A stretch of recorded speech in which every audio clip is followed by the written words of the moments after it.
Hey guys, welcome back to the Readers. I hope you are having an amazing day. Let's get right into the stories.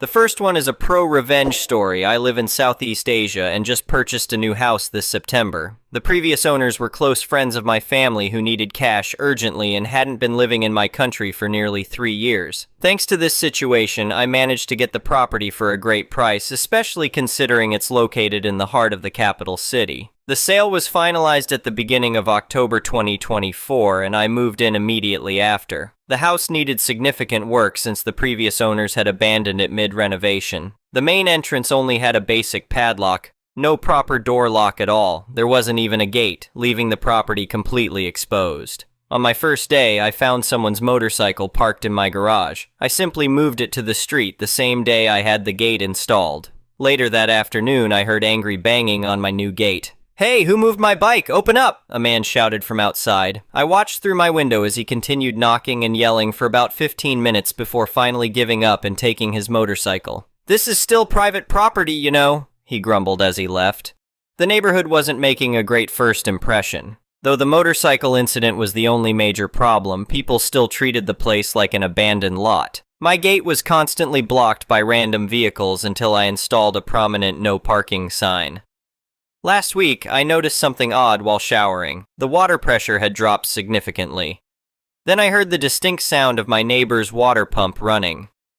This neighbor, Mr. Chen, lived in a 3-story house next door. He occupied the ground floor while renting out the upper 2 floors. Mr. Chen had been vocal about his displeasure regarding the house sale. He'd repeatedly complained to my friends, the previous owners. "You can't sell to strangers, this will ruin the neighborhood," he told them. They warned me about him, but as a 6-foot-tall guy with 3 large dogs, I wasn't particularly concerned. So far, he hadn't caused any direct problems. In buildings like these, water pumps are essential for getting water up to rooftop tanks, as the municipal supply pressure isn't strong enough to reach higher floors. When I heard his pump running and my pressure dropped, I got suspicious. Sure, it could be coincidental, but I decided to investigate. After his pump stopped, I tested different taps throughout my house. As expected, the pressure returned to normal. This discovery made sense of something that had been puzzling. The water bills for this supposedly empty house had been steadily increasing over the past 3 years. Everyone assumed it was due to leaks, but the amounts seemed excessive for that explanation alone. Now I had a better theory. Mr. Chen had been helping himself to my water supply. "Sarah, you wouldn't believe what this guy's been doing," I told my sister over the phone. "He's been stealing water from my house for years." "Are you sure?" she asked. "That's pretty bold." "Pretty sure. He must have connected to my lines while the house was empty." I spent several days contemplating my next move. Confront him directly, pursue legal action, or just ignore it. Water is incredibly cheap here. My monthly bill, even with 3 dogs to wash, weekly car cleaning, and garden maintenance barely reaches $5, including whatever Mr. Chen was taking. But this wasn't about money. It was about principle. About entitled people thinking they can take advantage of others without consequences. One evening, while walking my dogs, I overheard him bragging to another neighbor. "Why pay for water when no one's using it anyway?" he chuckled. That sealed it for me. My solution was elegantly simple. I would just shut off my main water supply. No breaking and entering, no legal issues, just a perfectly legal action with my own property. On Monday this week, I waited until I heard his pump start, then turned off my water. The tanks in our country use ball valves to monitor water levels and control the pumps. When the water level doesn't rise, the valve stays open, keeping the pump running. Running a pump without water is terrible for the mechanism, but I was counting on that. What I didn't anticipate was how the constant power draw would affect his outdated electrical system. Around 3 a.m. I heard commotion next door. Multiple voices were arguing about the lack of power and water. "This is unacceptable," I heard one tenant shout. "We have rights." "It's not my fault," Mr. Chen responded. "Something must be wrong with the city supply." "That's nonsense," another tenant countered. "Every other house has power and water." Our tenant protection laws are strict, particularly regarding essential services like power and water. Within 2 days, one tenant had moved out. Both tenants filed police complaints, leading to immediate fines without requiring court proceedings. The outcome was severe. Mr. Chen lost both tenants and faced a $500 fine, a significant sum here. He had to refund security deposits and couldn't rent until the utilities were fixed. Yesterday, he came to my gate. "Did you turn off your water supply recently?" he asked hesitantly. "Oh yes," I replied casually. "Had a leaky pipe in my tank, had to shut it off until the plumber could fix it the next day." His face remained composed, but his eyes told a different story. He just muttered, "I see," and walked away. Now he's moving to his daughter's house this Sunday, unable to afford living alone without rental income. Next week, I'm having a plumber remove any unauthorized connections to my water supply. Problem solved, both the water theft and the problematic neighbor, with just one valve turn. The next one is an entitled people's story. I never thought I'd end up in court defending my right to paint my house whatever color I wanted, but here we are. This is the story of how I took on an entitled homeowner association that tried to bully me into following their rules despite having zero authority over my property. It all started when I bought my dream home in 2022. The housing market was crazy, but I managed to find this beautiful 3-bedroom ranch house on a 1-acre lot just outside of Denver. The property had everything I wanted: plenty of space, mature trees, and most importantly, no homeowner association. I dealt with overreaching homeowners associations before and specifically looked for properties that weren't part of one. The house needed some work, but that was part of the appeal. I could fix it up exactly how I wanted without getting permission from anyone. During the purchase process, my real estate agent and the title company confirmed there were no homeowner association encumbrances on the property. The deed was clear. I owned the land and house free and clear of any covenants or restrictions. My first few months there were peaceful. I started making improvements, fixing up the landscaping, repairing some worn siding, and planning bigger projects. That's when the trouble started. One Saturday morning in spring 2023, I was outside painting my front door a bright cobalt blue when a woman marched up my driveway with a stern look on her face. "Excuse me," she said in that uniquely condescending tone that instantly sets your teeth on edge. "That color isn't approved by the Architectural Review Committee. You'll need to submit a request form before making any exterior changes." I looked up from my painting. "I'm sorry, what committee?" "The Peaceful Pines Homeowner Association Architectural Review Committee. That shade of blue isn't on our approved color palette. You'll need to stop work immediately and submit proper documentation." I put down my paintbrush. "Ma'am, I'm not part of any homeowner association. This property is independent." She actually scoffed at me. "Don't be ridiculous. All homes in this area are part of Peaceful Pines. I'm Karen Davidson, the Homeowner Association President. You'll be receiving a violation notice for unauthorized modifications."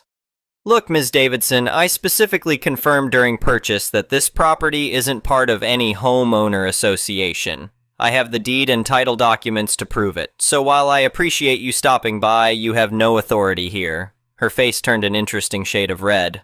"We'll see about that. Expect to hear from our attorney."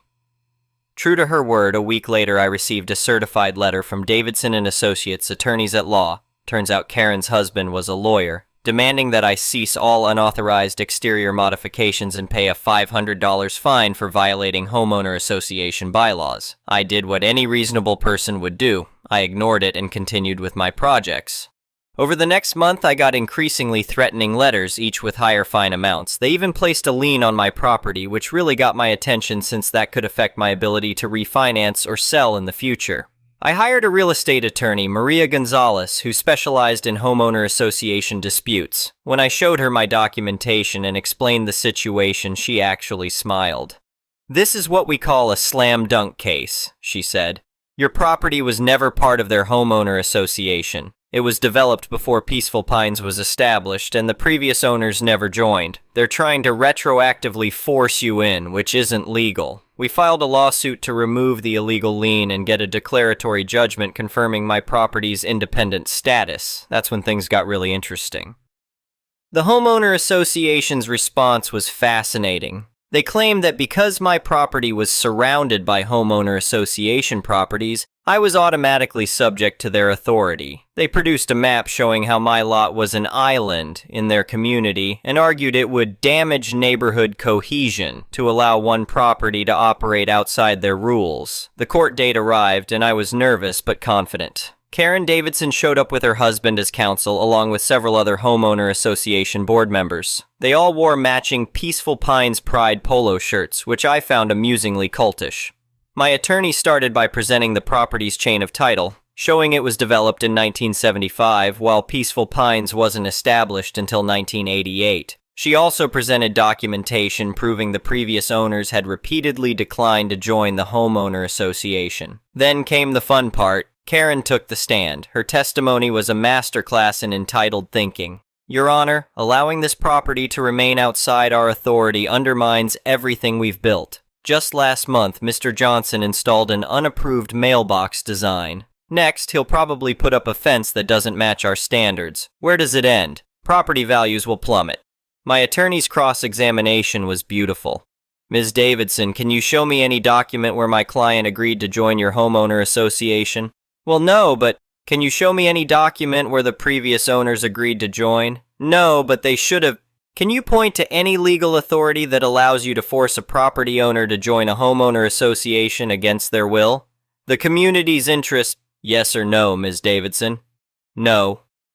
The judge, an older gentleman who'd clearly seen his share of homeowner association overreach, didn't take long to rule. His decision was memorable. This court finds no legal basis for Peaceful Pines Homeowner Association's claim of authority over the plaintiff's property. The lien is ordered removed immediately, and the homeowner association is permanently enjoined from attempting to enforce their rules on this property. Furthermore, the court finds this action was frivolous and undertaken in bad faith. The homeowner association will pay the plaintiff's legal fees. Karen looked like she'd swallowed a lemon. Her husband started to object, but the judge cut him off. Mr. Davidson, I suggest you advise your client, both his counsel and spouse, that further harassment of this property owner will result in sanctions. This court takes a dim view of attempts to bully property owners into submission through improper legal action. You'd think that would be the end of it, but homeowner associations don't give up easily. Over the next few months, they tried several tactics. They sent letters to all my neighbors claiming I was destroying property values and encouraging them to pressure me to conform. They tried to claim my trees were encroaching on homeowner association common areas and needed to be removed. They even attempted to have the city cite me for code violations, all of which were unfounded. Each time, my attorney sent a stern cease and desist letter, citing the court order. Finally, after Karen tried to block my driveway with her car during a landscaping delivery, we went back to court for a harassment order. This time, the judge was even less amused. Ms. Davidson, let me be absolutely clear. Your organization has no authority over this property. None. Zero. If you continue this pattern of harassment, this court will hold you personally liable for damages. Do you understand? Yes, Your Honor, she mumbled. Furthermore, you are ordered to notify all homeowner association members in writing that this property is not subject to homeowner association rules and must not be harassed about compliance. Any violation of this order will result in a $1,000 per day fine, payable by you personally, not the homeowner association. That finally got through to her. The next week, every house in Peaceful Pines received a carefully worded letter explaining that my property was exempt from homeowner association rules and members were prohibited from attempting to enforce compliance. The aftermath was interesting. Several of my neighbors quietly admitted they envied my freedom from homeowner association control. One even brought over cookies and apologized for initially siding with Karen. Turned out the homeowner association had been terrorizing everyone with petty rules and violations. I've since finished my home improvements, including painting my house a gorgeous sage green, not on their approved palette, installing a white picket fence, they only allow brown vinyl, putting up wind chimes and garden decorations, parking my restored classic car in the driveway, they have rules against visible project vehicles. Every change fully complied with actual city codes while gloriously violating homeowner association rules. The best part? My property value has increased more than the homeowner association homes around me, probably because buyers love finding a rare non-homeowner association property in a desirable area. Karen still lives 3 doors down. Sometimes I catch her glaring at my house while walking her perfectly homeowner association compliant poodle, but she doesn't dare say a word. I make a point of cheerfully waving every time. The whole experience taught me several valuable lessons. Always verify property status during purchase. Get everything in writing and keep good records. Stand your ground when you know you're right. Don't let bullies intimidate you, even if they come wearing lawyer suits and carrying official-looking documents. Invest in good legal representation early. My attorney's fees were ultimately paid by the homeowner association, but even if they weren't, it would have been worth every penny to protect my property rights. Document everything. Every interaction, every letter, every attempt at interference. It all helps build your case if you need to go to court. Know your actual local laws and codes. Homeowner associations often try to enforce stricter rules than cities require, but if you're not in their jurisdiction, only the real regulations matter. The story has become something of a legend in local real estate circles. My attorney has even used it as a case study for other clients dealing with homeowner association overreach. She tells me that whenever she gets a new homeowner association case, she references the Blue Door Rebellion, her nickname for my situation, as an example of how to successfully fight back against unauthorized homeowner association control. Last month, I hosted a neighborhood barbecue, open to all, homeowner association members or not. Most of my neighbors came, though Karen and her crew were conspicuously absent. As we enjoyed good food and conversation, several people asked about the story behind my bright blue front door. I just smiled and said it was my Declaration of Independence. The homeowner association still holds their monthly meetings, making rules about everything from holiday decoration timing to acceptable mailbox post heights. Sometimes I sit on my front porch, sipping lemonade and watching them file into Karen's house with their binders and laptops. My wind chimes tinkle in the breeze, my non-regulation garden gnomes stand guard, and my blue door stays defiantly, gloriously blue. I've since joined a local property rights advocacy group and occasionally speak at meetings about fighting homeowner association overreach. My advice is always the same. Know your rights, document everything, and don't back down when you're in the right. Not everyone is lucky enough to have a property outside homeowner association control, but those who do should protect that freedom. The final irony: 2 other properties in the neighborhood recently discovered they too were never properly incorporated into the homeowner association. They're now fighting their own battles for independence using my case as precedent. Karen must be having fits. As for me, I'm planning my next project, a lovely vegetable garden in the front yard complete with a hand-painted sign reading "Freedom Grows Here." It may not be homeowner association approved, but that's entirely the point. The end.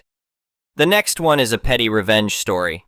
My 40 almost 4-year-old daughter loves grocery shopping with me, especially if we get one of those race car grocery carts. If it's a slow time at the store, I take her to the deli, where there is a wide open space in the corner, and spin a circle with the cart. She loves it. It usually gathers smiles in the rare case someone is nearby. Just a dad having fun with his daughter, right? Just yesterday, after doing a single spin, we went on our way when an older lady, I'd say early 70s, came towards us, shaking her head and glaring at us. I gave her a perplexed look in response to her scowl, and she muttered something about having absolutely no respect for public spaces. I responded, "Sorry, ma'am, I was just having fun with my child. Sorry to have offended you. Have a nice day." I thought that was that and was happy to move on, but she continued, "Shame on you for teaching your child such poor manners. I taught my children how to behave in public." Me: "Clearly that's a lesson you didn't bother to learn yourself. I wonder how well they turned out." Muttered something about them being perfect. My almost 4-year-old is extremely perceptive and sensitive, and asked if she had done something wrong. I then explained as loud as I could. Me: "Absolutely not, honey. That's just a very grumpy old bully." She angrily responded, "I am not grumpy. I just want to be left alone."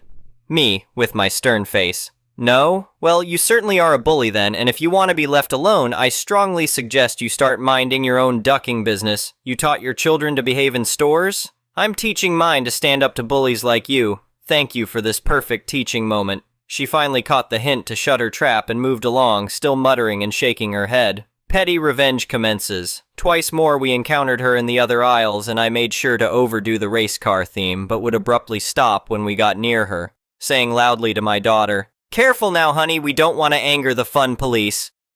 And my daughter played along perfectly. As fate would have it, we were approaching the checkout at nearly the same time. We got there first, but I magnanimously allowed her in front of us to be first in line at the solitary man checkout, knowing she would complain. And she did not disappoint. She immediately started to explain to the till person that she was harassed by me and my daughter this whole time and how we were disrupting the whole store. The till lady cautiously looked over at me and I just gave a totally confused shrug. I'm still in my formal work clothes, suit and tie, and my daughter is wearing her adorable poofy fairy skirt, picture perfect innocence.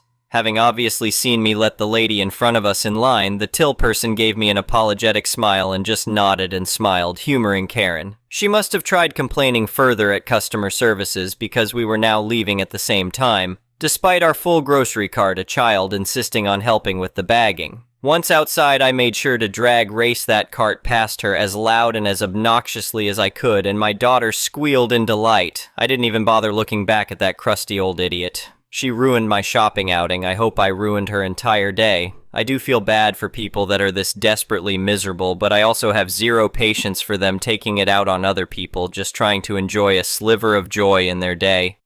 I think if enough of us consistently confront people like this, they might just learn to keep their mouths shut and their poor attitudes to themselves. Mandatory edit, formatting, gratitude, and trolls. No content edits. Thanks for all the fatherhood props, made my day. And thanks for all the new grocery store shenanigans tips. Can't wait to bring joy to hundreds of people while pissing off one. My mind is blown about the people defending this lady, labeling me the bully, and shaming my parenthood. They're just trolls, right? Please say they're trolls. Shame to say it worked, though. I responded to them. I failed. The next one is a malicious compliance story. I work at a mid-sized company where most of us have small desks in an open-plan office. Our workspace was never fancy, but it was our own. Many of us had personalized our desks over time with small things that made us feel comfortable, like family photos, little potted plants, motivational quotes, even those cheesy stress balls from random company events. Enter our new manager, Sheila. Fresh from a more formal corporate environment, she came in with big ideas about professionalism and efficiency. Her first big change? An immediate no personal items policy. Sheila sent out an email announcing that desks must remain professional and distraction-free, and warned that any personal items found after a certain date would be removed by her. People were frustrated, but we complied. We packed up our things, took home our photos, plants, and every little touch that made our desks feel like ours. But Sheila wasn't satisfied. She started walking around the office, critiquing anything she deemed unprofessional, including practical items like sticky notes or even labeled drawers. She wanted a uniform look, free from clutter. At this point, we were fed up. We decided to take impersonal to a whole new level. We spent the next few days systematically removing anything that added personality or function to the space. First, we took down the labels on drawers and cabinets that marked where supplies were kept. After all, they could be considered personalized. Then, we stripped the whiteboards bare, removing all schedules, task lists, and helpful reminders. My coworker Sam, the office organizer, removed all the color-coded tabs and replaced everything with blank, unlabeled folders. Our workstations became soulless, but we didn't stop there. We noticed that even the company-provided items, like the ergonomic mouse pads and wrist rests, weren't uniform, so we tucked them away in drawers. Some of us even swapped out our ergonomic chairs with the plain guest chairs, as the ergonomic ones seemed a bit too individualized. Soon, our workspace looked like a cross between a sterile hospital room and a call center with zero personality. It was, in Sheila's words, totally professional. Sheila was pleased at first, but then the consequences of our impersonal compliance started to show. Without labels or visible reminders, no one knew where anything was stored, leading to endless back and forth and wasted time hunting for supplies. Simple tasks took twice as long, with people digging through unlabeled files or searching for the right folder in the sea of plain, identical folders. Clients visiting the office remarked that the space felt cold and uninviting, noting that they missed the usual welcoming touch. Morale in the office dropped and everyone was noticeably disengaged. After a particularly rough day where Sheila herself got frustrated searching for a stapler, she called an emergency meeting. She admitted that maybe we'd gone a bit too far and that we could reintroduce a few labeled drawers and some plants. One by one, employees brought back their family photos, potted plants, and other small touches that made the office feel alive again. By the end of the day, our workspace was back to normal with a clear message sent. Sometimes a little personality and comfort go a long way. Thank you for watching. I would really appreciate it if you could like the video and subscribe to our channel if you haven't already. We'll see you again tomorrow.